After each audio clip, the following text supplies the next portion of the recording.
iSARMs.com, the #1 place to learn about SARMs online. And what I want to talk to you about is the steps to actually keeping your gains from a steroid cycle. Let me just any cycle you're running, steroids, SARMs, peptides, but let me start and preface with this.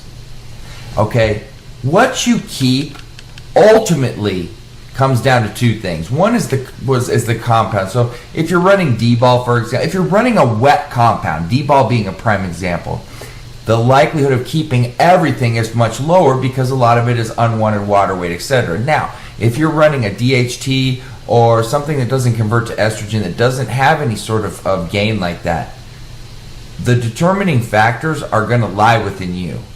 And I'm going to explain to you why. It's not just, oh, I'm running this, so I should keep 15 of the 20 pounds I gained, or that's what everybody else does. No.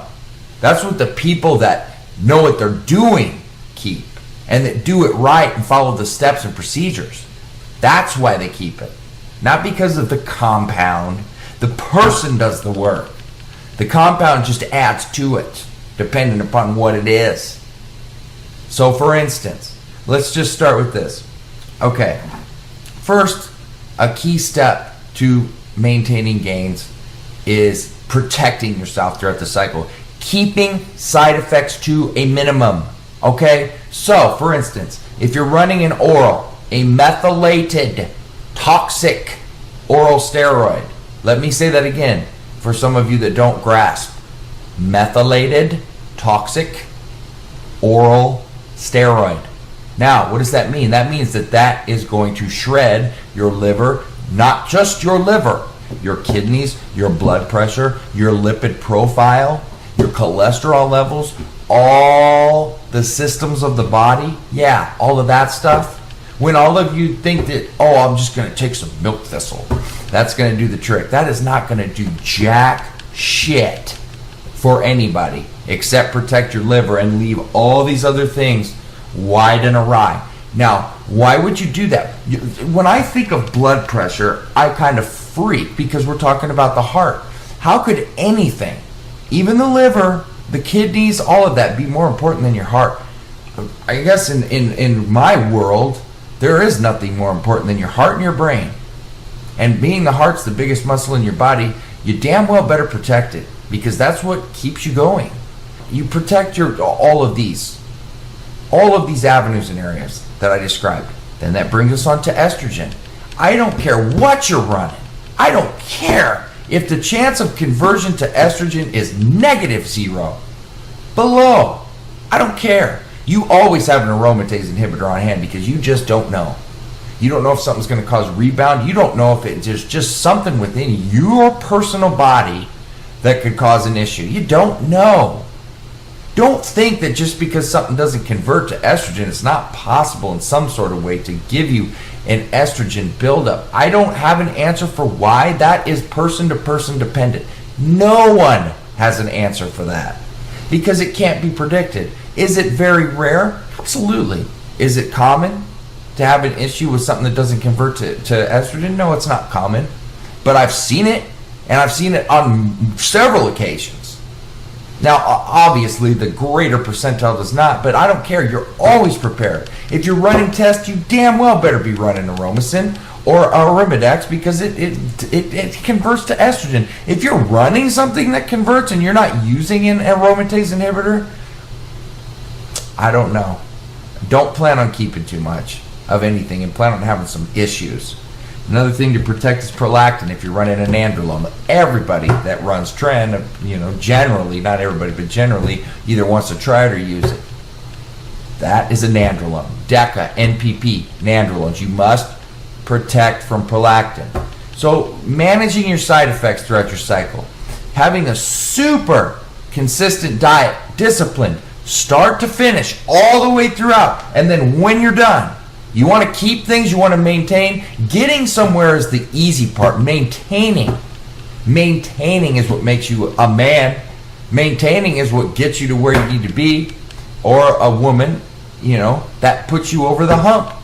That means that you're responsible, you didn't waste your time, you're serious about what you're doing, you're dedicated, and ultimately that it's up to you, not anything else. Okay? You have to, I get this, well, should I work out as hard when I'm off cycle? Are you serious? Really? Seriously? You should work out fucking harder off cycle, because you got to push yourself harder to keep everything. You should be busting your ass as much as possible. You should be strict, consistent all the way through. So you're not on cycle, so you just eat like a pig and don't work out as hard? Really? Oh yeah, you're going to keep a lot of nothing. You're going to keep getting fat is what you're going to happen. Okay? You have the same mentality on and off cycle. The only thing that changes is you may have to eat a little more to adjust if you gained a ton of size. Okay? It's things like that. Those are things that need adjusted because you're not in an anabolic state. Now, if you're bridging in between cycles, or if you're on TRT, bridging with SARMs, etc., you don't have to worry about it because you can still probably eat the same and keep the size. But, that's all dependent on the situation and circumstance. And then what really ultimately does it is the perfect post-cycle therapy. Because if you don't recover and you start letting your cortisol get out of whack, your testosterone gets too low, not only are you not going to be able to build muscle and be depressed, you're going to gain unwanted weight, you're going to lose everything, you're going to be worse off than when you started. You must run a post-cycle after every cycle. And it needs to be thorough, and it needs to be extensive, it needs to be complete. Not this half-ass bullshit or these over-the-counter things or this and that basically ensures one thing, of you screwing yourself up to the highest extent. Don't be one of those people that listens to meathead number 1 or 2, I don't need a post-cycle, I'm going to go eat some glass and then call it a day because I'm a badass. No, you're a moron, and you're getting people hurt in the process. You need a full post-cycle therapy, extensive.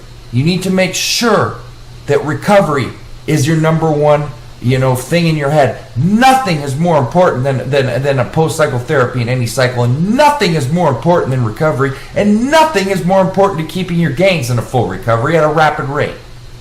So that, my friends, is how you do this. And I'm sorry if I'm a little passionate on this, but it's just something that I just feel so strongly about, and I hope you can see that. And I just want to help, and I want everybody to understand. So I want you all to get the most out of everything you're doing, feel good in the process, extend your life, and just get every damn thing that you deserve out of it. So that's why I'm teaching you how to do this. So Dylan Gemelli, signing off. I